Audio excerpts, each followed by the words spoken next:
have the permission to the entrance of the office, sir. Granted. Thank you, sir.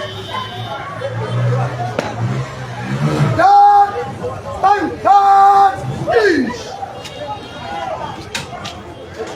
This place. Thank you, Mati. Moving.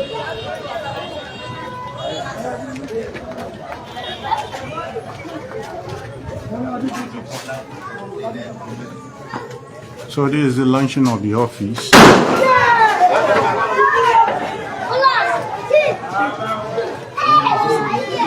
This is the launching of the office.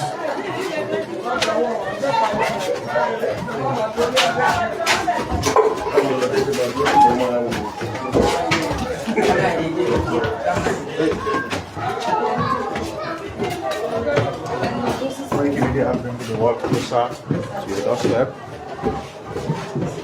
The launching of the office.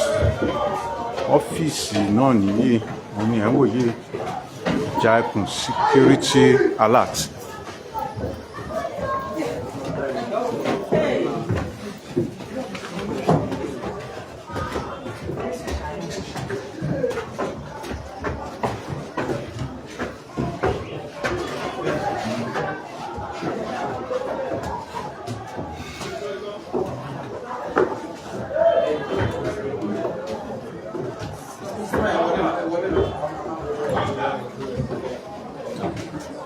Media bringing the work closer to your doorstep.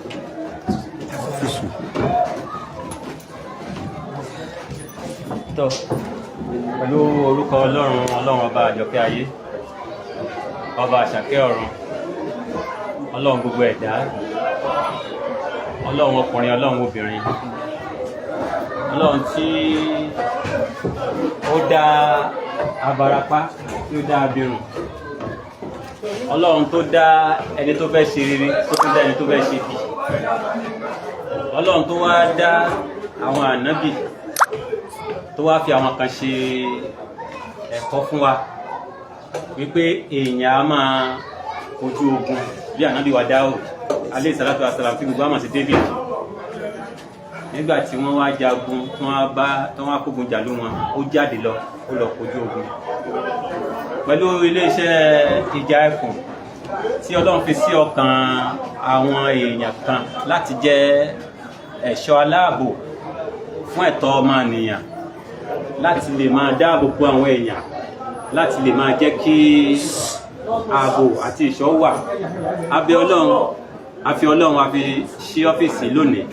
Ọlọ́run má jẹ́ kí iléeṣẹ́ ìjà Ekun ọlọ́mọdé ó parí láíláí. Ọlọ́mọdé ó parí láíláí. Ìṣọ́ Ọlọ́run, ààbò Ọlọ́run tọ́lọ́run tí ń fi ń ṣọ́ wa tó fi wá gbé yín kalẹ̀, Ọlọ́run má ṣàmà fi ṣọ́ ẹ̀ṣọ́ yín. Ọlọ́mọdé ṣiṣẹ́ ṣe o, ọlọ́mọdé ṣiṣẹ́ ṣe. A ṣe pẹ̀lú orúkọ Ọlọ́run. Ọlọ́run má jẹ́ kí bí o ti pamọ́ láíláí. Ọlọ́run wá bá yín lọ́wọ́ sí, wá bá yín lọ́wọ́ sí, wá bá yín lọ́wọ́ sí. Torí pé tọ́lọ́run bá ti lọ́wọ́ sí, kò tó sí tí ó tún lè dá padà sẹ́yìn. Èyí tí ó lè dá padà sẹ́yìn náà ni àṣìṣe. Ọlọ́mọdé ṣiṣẹ́ láíláí. Ọlá ìtóbi àlèkúrán. Ọlá bismillahir rahmanir rahim. Allahu la ilaha illa huwal hayyul qayyum. لا تأخذه سنة ولا نوم له ما في السماوات وما في الأرض من ذا الذي يشفع عنده إلا بإذنه يعلم ما بين أيديهم وما خلفهم ولا يحيطون بشيء من علمه إلا من شاء وسع كرسيه السماوات والأرض ولا يؤوده حفظهما وهو العلي العظيم آمين. Wọ́n ní igbó tó bá ti dí ògún ní ìlà, ibi ó jẹ́ olùlànà fún gbogbo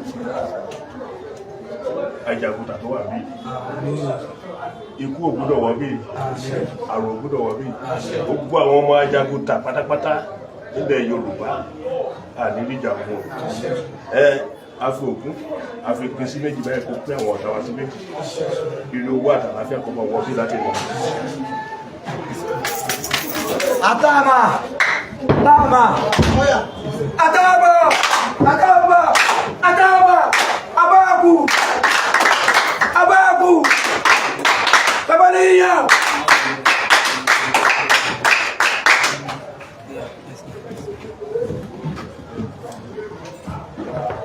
So this is the office. Inú ọ́fíìsì náà ni ń wò yìí, Ekun security alert. ní Ondo City, that's Ondo State. Ẹ rí bí ọ́fíìsì náà ṣe rí. Ó ń rẹwà lójú. You can see Ìjà Ekun security alert. And this is the President Bola Ahmed Tinubu.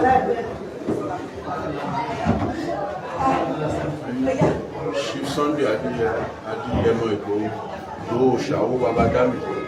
You can see the picture. Lover of Yoruba freedom.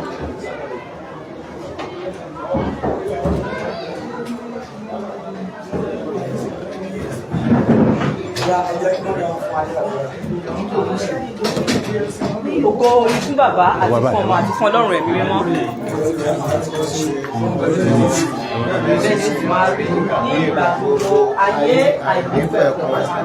Ògo ni fún bàbá àti fún ọmọ àti fún Ọlọ́run ẹ̀mí mímọ́.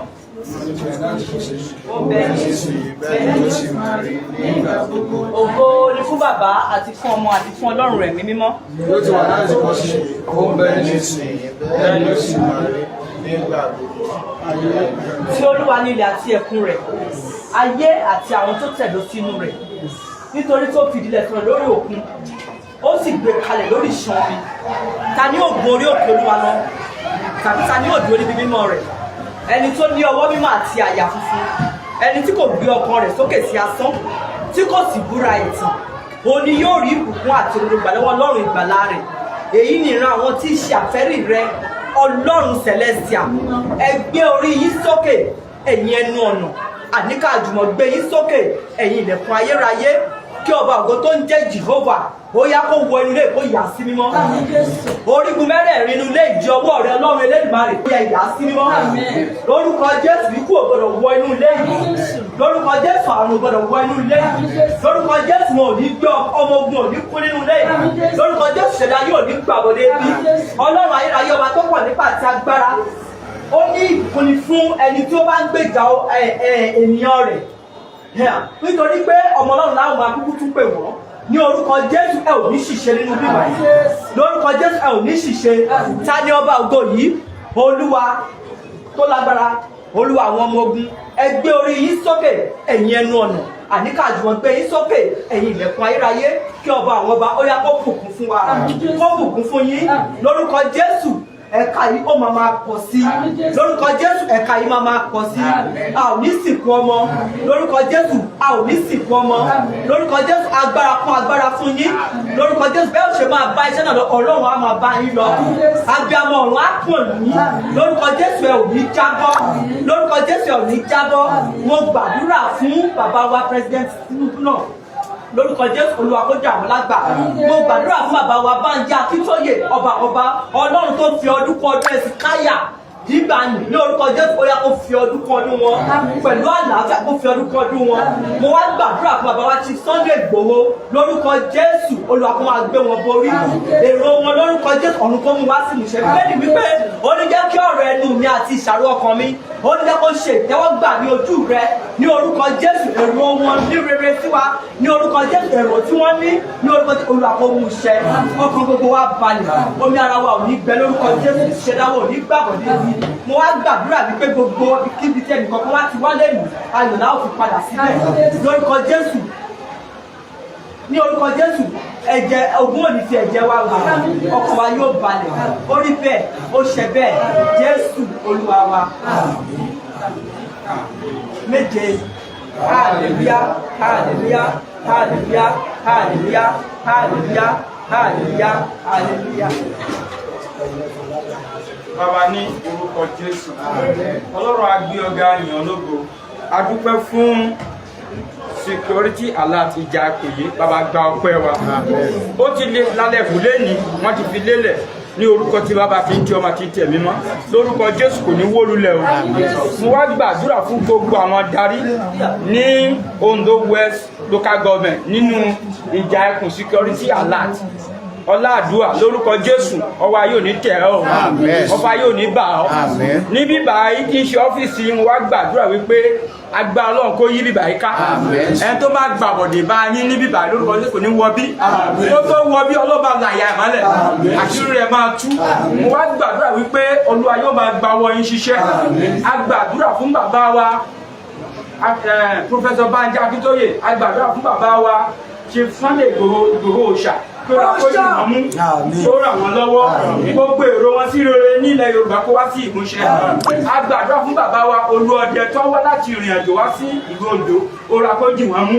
Mo gbàdúrà pé ayé ò ní dán wò ẹni tó bá dán yín wò yóò ṣubú níwájú yín ní agbára Ọlọ́run ní yóò ṣubú níwájú yín torí ẹnikẹ́ni ò lè dá omi dúró omi kìí sí fòkòtò láti èní lọ ẹnikẹ́ni tó bá wádìí yín lórúkọ Jésù Olúwa yóò dùbọ̀lẹ̀.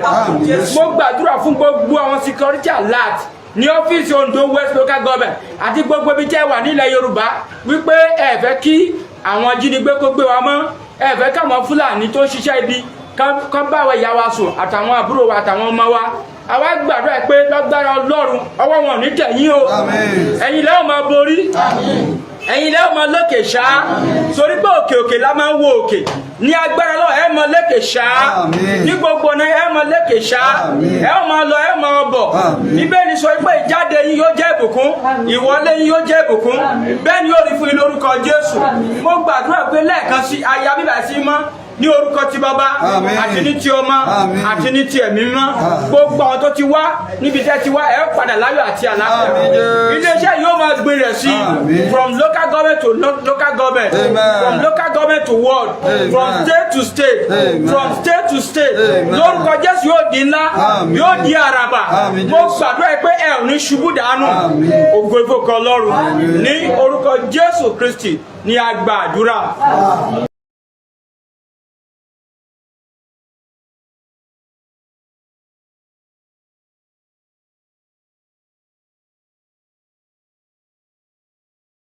Closer to your doorstep.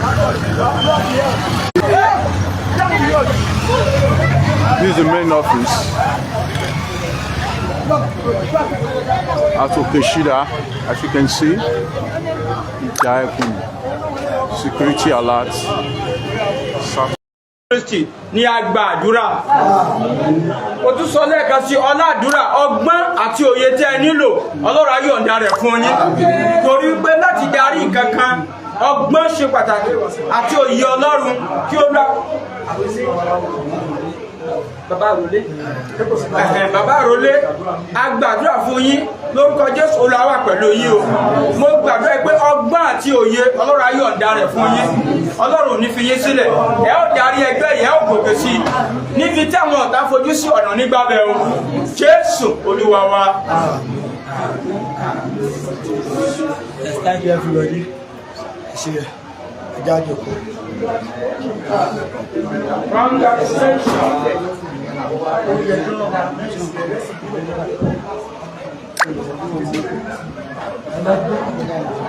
This Koiki Media bringing the work closer to your doorstep.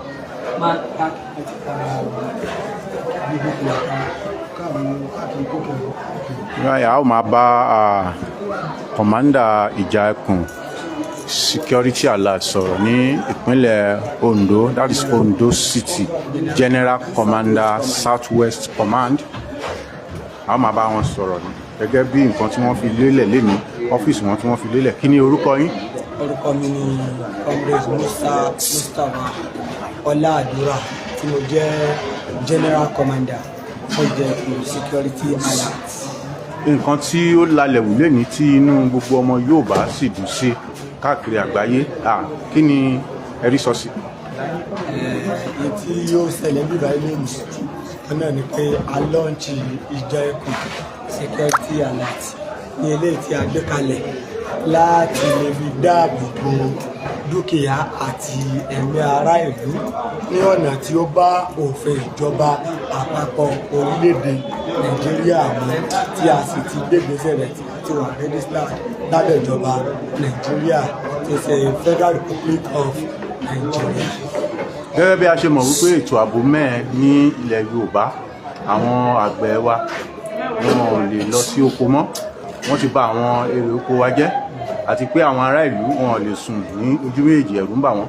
Gẹ́gẹ́ bí outfit tí wọ́n dá sílẹ̀ ní security alert yìí Ekun tí bàbá wa Sunday Igboho Òòṣà bàbá Dami tí wọ́n dá sílẹ̀ lẹ́ni báwo lẹ ṣe rò wípé ẹ ó máa tackle security situation ní South West nílẹ̀ Yorùbá pátápátá. ìdí tí a fi gbé ìjẹ́kù security alert náà kalẹ̀ nìyẹn gẹ́gẹ́ bí mo ti sọ àwọn tí wọ́n ń pa wá ní ìpayà tí kò jẹ́ kí àwọn bàbá wa ó lè lóko tí wọ́n ń rèpò àwọn màmá wa àwọn sísítà wa àwọn àbúrò wa ìjẹ́kù security alert ti ṣetán láti dáàbò bò wá láti gbógun ti gbogbo wa bàjẹ́ nílẹ̀ Yorùbá pátápátá ìjẹ́kù security alert àti ṣetán bísí nìyẹn tí a fi jẹ́ alert so tí ẹ bá ti gbọ́ pé ẹ gbúrò kankan níbi kankan ẹ pè ìjẹ́kù security alert. kì í ṣe ní Ondo City nìkan gbogbo all the South West ẹ bá ti gbé anything ẹ pè wá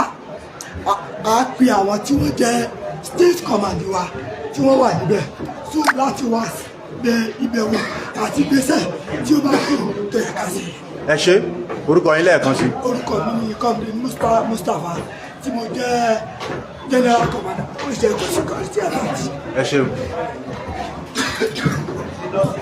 màmá wa ẹ sọ orúkọ yín a rí pé ẹ rìnrìn àjò wá nítorí ìfẹ́ tí ẹ ní sí ilẹ̀ Yorùbá àti ìfẹ́ tí ẹ ní sí ààbò ilẹ̀ Yorùbá nǹkan tó ṣẹlẹ̀ lẹ́ni báwo ni ẹ ṣe rí sí. orúkọ tèmi ni Princess Adéjùmọ̀kẹ́ Alọ́balówó wá láti ìlú Èkó fún ìfilọ́lẹ̀ ìjà ẹkùn security alert ìjẹ́bù security alert ó wà fún gbogbo ènìyàn káàkiri àgbáyé fún ààbò ni wọ́n wà fún tó jẹ́ tó fi ń dá wa lójú pé kò sígbà tí a bá pe àwọn ìlú tó fi ń jẹ́ alert yẹn kò sígbà tí a bá pè wọ́n tí wọn ò ní jẹ́ wa kí ni nǹkan tí wọ́n lè máa pè wá fún òun ni láti dínà àwọn Fúlàní ajínigbé tí wọ́n ń pa ènìyàn bí ẹni pẹran ẹ̀mí tí wọn ò lè dá tí wọ́n ń pa èèyàn bí ẹran lójoojúmọ́ àwọn bàbá wa ò lè lọ sóko àwọn èèyàn ò lè dáko mọ́ ó di wípé oúnjẹ tó ń gbọ́ látòkèrè òun là ń jẹ nígbà táwa náà dẹ̀ ní ilẹ̀ tó jẹ́ pé àlògbé nǹkan sí ká máa lọ àwọn Fúlàní ìwọ̀n jẹ́ ká lọ síbẹ̀ so gbogbo orú nǹkan báyìí òun ni a fẹ́ gbé okùnlé ní ìjà ẹkùn security alert ló fi wà sí ibi báyìí wá sí bíbá ìpè lórúkọ Jésù a ó bá ilé wa ní àjọ a retí bàbá wa ti Sunday Igboho títí gẹ́gẹ́ bí wọ́n ṣe báyìí sọ pé àwọn ń bọ̀ lẹ́nu bí wọ́n ṣe báyìí mi sọ lẹ́nìí nígbà tí mo lọ sọ́dọ̀ wọn ní lẹ́nìí o àwọn ń bọ̀ wá sí bíbá yìí ṣùgbọ́n nítorí ìdí kan àbí ìdí kejì tí ó ń ṣẹlẹ̀ ní Ìbàdàn lọ́wọ́lọ́wọ́ gbogbo alámù ìdí nìyí tí bàbá wa ò fi lè wá ó dùn àwọn náà ó dẹ̀ dùn ọ̀pọ̀lọpọ̀ èèyàn tó wàá bẹ gbogbo àwọn èèyàn wa kọ́ má bínú pé bàbá wa ò lè wá lórúkọ Jésù Ọlọ́run á jẹ́ kó dáa fún wa mo dẹ̀ kí bàbá àrólé èèyàn olótìtọ́ ènìyàn ni tí kì í fi gbà kan bọ̀ kan tí kò dẹ̀ mọ̀ bí wọ́n ṣe ń bínú ènìyàn ó wà fún láti gbé èèyàn ga kí Ọlọ́run kó bá wa wà pẹ̀lú wọn lórúkọ Jésù bàbá wa bá já kí tóyè náà Olúwa kó lọ́ra ẹ̀mí wọn fún wa lórúkọ Jésù gbogbo rògbòdìyàn tó ń lọ Ọlọ́run yóò bá wa paná rẹ̀ pátápátá ẹ ṣe orúkọ yín lẹ́ẹ̀kan sí. orúkọ tèmi ni Princess Adéjùmọ̀kẹ́ Alọ́balówó. ẹ ṣeun o. This Koiki Media bringing the work closer to your doorstep. Àwọn bàbá wa ni a rí lójú òmóhùnmáwòrán wa yìí. Bàbá kí ni orúkọ yín o? Orúkọ mi ni Dada Òṣìṣẹ́ Olúọdẹ Ọ̀jámọ̀ Chairman Ogun State Ọdẹ. A rí pé ẹ wá sí ìfilọ́lẹ̀ ọ́fíìsì ìjà ẹkùn security alert lẹ́ni. Ṣé kí ni ó jẹ́ kí ẹ wá? Ṣé torí ìfẹ́ tí ẹ ní sí wọn ni? Àbí torí ìfẹ́ tí ẹ ní sí bàbá wa Sunday Igboho àbí ìfẹ́ ti ètò ààbò? Ẹ ṣe torí ààbò ni mo ṣe wá. Torí èmi gan mo jẹ́ ìkànnú àwọn olórí ààbò. Bá ṣe ní professional ọ̀tà bẹ́ẹ̀ la ṣe ní ẹkùn German under cc. Kó fún ààbò ni mo ṣe wá gbogbo rẹ̀ ní kó wa lọ. Gbogbo àwọn ẹ̀ṣọ́ ajagunta ọmọ Yorùbá ẹ jẹ́ kí ìmọ̀ wa kó ṣe kan. Kò sí nǹkan tó jẹ́ Àmọ̀tẹ́kùn, kò sí nǹkan tó jẹ́ kí gbogbo wa kí ìmọ̀ wa kó ṣe ẹyọ kan gbogbo wa àtọ́dẹ́ àti gbogbo kí ìmọ̀ wa ó ṣe ẹyọ kan ká má jẹ́ kẹ́nìkan wá dà wá rú torí àwọn tó wá láti ìlú wọn tó wá jẹ́ pé ó balẹ̀ Yorùbá jẹ́ gbogbo ìmọ̀ pátápátá kó jẹ́ ìkan ṣoṣo ká má rí àárín ara wa ìdí àbòyẹ náà wọ́n ṣe wá. ẹ̀yin gẹ́gẹ́ bí àgbàlagbà nínú ètò ààbò àmọ̀ràn wo lẹ ní sí àwọn ọ́físà tí wọ́n ṣẹ̀ṣẹ̀ gbé sókè lénìí ti ìjà ẹkùn security alert? àmọ̀ràn tí mo ní ni pé àwọn kan wà tó jẹ́ pé wọ́n ní wọ́n dá ẹgbẹ́ ààbò lẹ̀ tó jẹ́ pé fọ̀gàdẹ́sà ló wà bẹ̀ tó jẹ́ pé ẹni tí ò yìnbọn rí ló wà ń bẹ̀. Ẹ má jẹ́ ká fi òṣèlú wọnú ẹgbẹ́ ìjà ẹkùn. Eléyìí kìí ṣe sílọ̀tì ọba kìí ṣe tìjòyè. Ẹni bá kúnjú wọn wọ́n mọ̀ pé ọdẹ Àgbẹ̀kọ̀yà oníṣègùn òní ẹ jẹ́ kó wọnú ẹ̀ kó má jẹ́ àwọ̀ tó takú. Ẹ má dá sọ̀rọ̀ ọ̀kadà ẹ má máa gba machine onímachine. Ọ̀rọ̀ ààbò tá a ní pé ká ṣe ni pé àwọn tó jí ni gbé káwa náà ká dá sẹ̀ríà fún wọn. Ẹ má jẹ́ kí òṣèlú kó wọnú eléyìí o. Ẹ ṣeun bàbá wa. This Koiki Media bringing the world closer to your doorstep.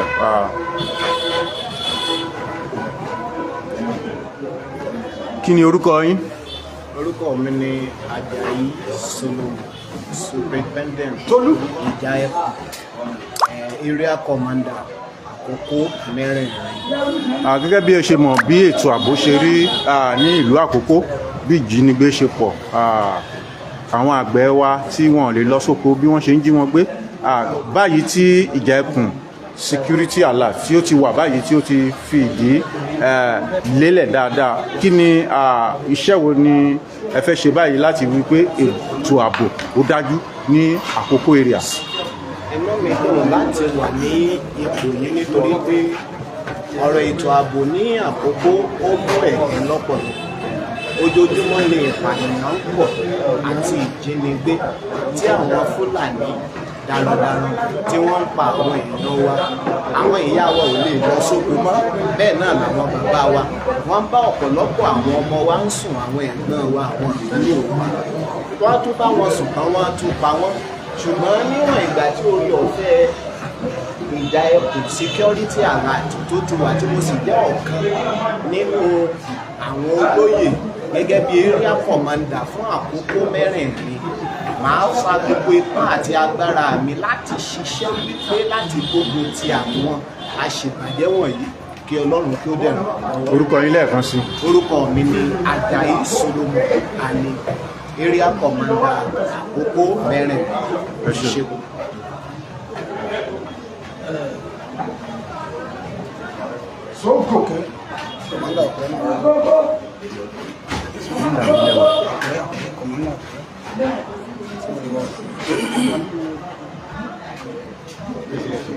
Kí ni orúkọ yín?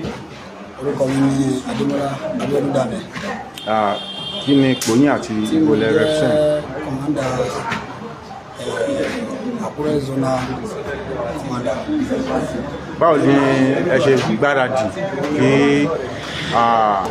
ètò ààbò kí ó lè jẹ́ òkúnkúndùn ní ìlú Àkúrẹ́ tí ẹ wà?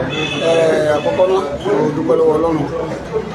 Ẹ̀kejì mo kí àwọn bàbá wa, àwọn adarí wa.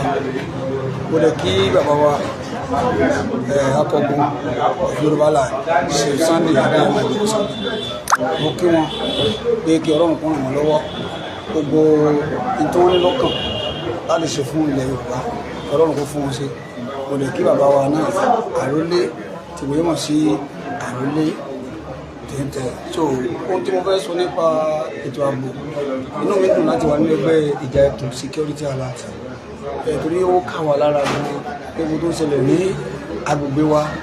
A lè gbàdúrà pé kí Ọlọ́run kó ràn wá lọ́wọ́, kí Ọlọ́run kó fún wa ṣe. Iṣẹ́ ti bẹ̀rẹ̀ nìyẹn o, iṣẹ́ ti bẹ̀rẹ̀ ní adẹ nílò àtìlẹ́yìn àwọn bàbá wa sí àwọn ọkọ̀ tí a nídìí kí wọ́n provide ẹgbẹ́ wa. Àwọn ará rẹ̀ sì tán láti gbogbo agbára tí Ọlọ́run bá fún wa.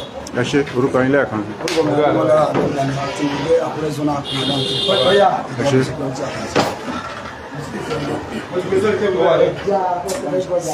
This Koiki Media bringing the world closer to your doorstep. Ibi ni a ó máa ti mú ìdúpẹ́ tí a ó máa parí rẹ̀. Thank you for staying with us and thank you for staying tuned. This is Koiki Media once again, bringing the world closer to your doorstep. The security of the nation should be a collective responsibility. That is why Chief Sunday Adeyemo Igboho is putting it together, the Ekun security alert together to ensure safety in Yoruba land, to make sure that all eyes are closed when and anytime we want to sleep. Not that we'll be sleeping and we will have the fear of Fulani bandits kidnapping us. Thank you for joining us. This is Koiki Media, bringing the world closer to your doorstep.